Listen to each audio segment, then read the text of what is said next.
boys and girls. It is great to be with you today. I hope you're doing fantastic.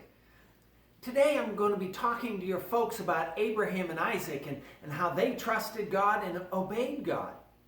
I want to talk to you about another guy who did the same thing. His name is Noah.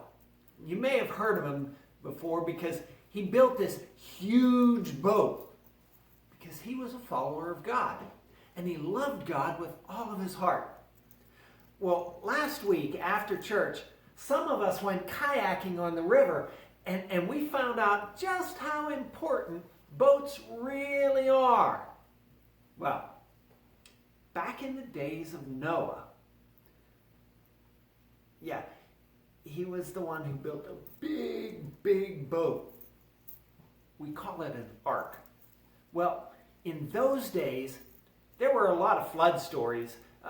The Babylonians had a flood story, and the Sumerians had a flood story, and there was one told in the Gilgamesh epic as well. But in our story, in the Bible, God told Noah that he will bring a great flood upon the earth because things had gotten so bad because of sin. Well, God wanted Noah to build this huge boat. Nothing like my dinky little kayak over here. He probably wondered if he really needed that big of a boat.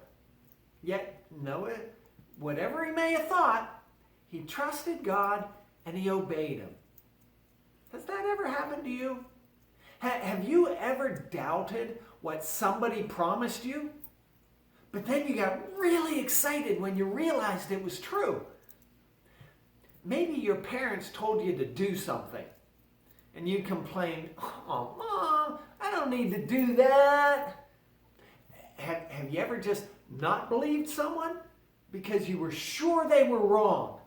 Or maybe they were exaggerating. Well, if you did, you're probably just like Noah. He probably thought God was nuts asking him to build such a big boat. Well, even worse, people must have thought they were crazy. I'm thinking they probably made fun of him because he was building this huge ark and it wasn't even raining. And it took him 100 years to do it. That's a long time. I can only imagine the stuff that they would say about him, the names that they would call him.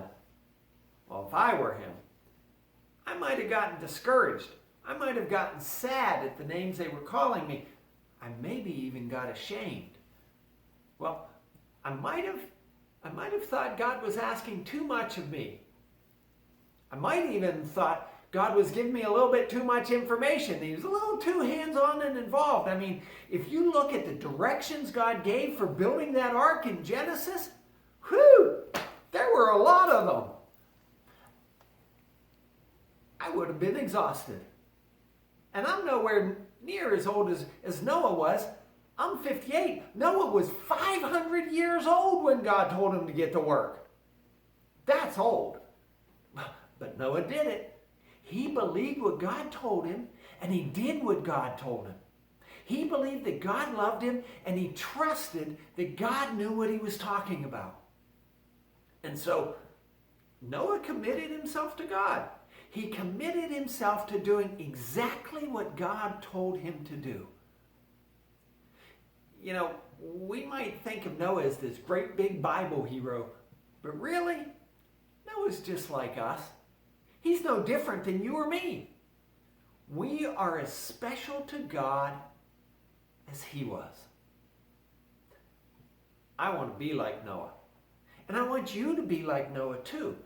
I want you to believe that God knows what God's doing and that we can trust his word. We can trust that God is loving in all that he does. So trust God and do what's right in God's eyes. And the better you get to know God, the more you learn to love and to trust and to obey God just as Noah did. And life will be good for you, and you'll see God do some pretty amazing things And with God's help, you will do some pretty amazing things. So you have a great day. Trust and obey, because there's really no other way. God bless. We'll see you later.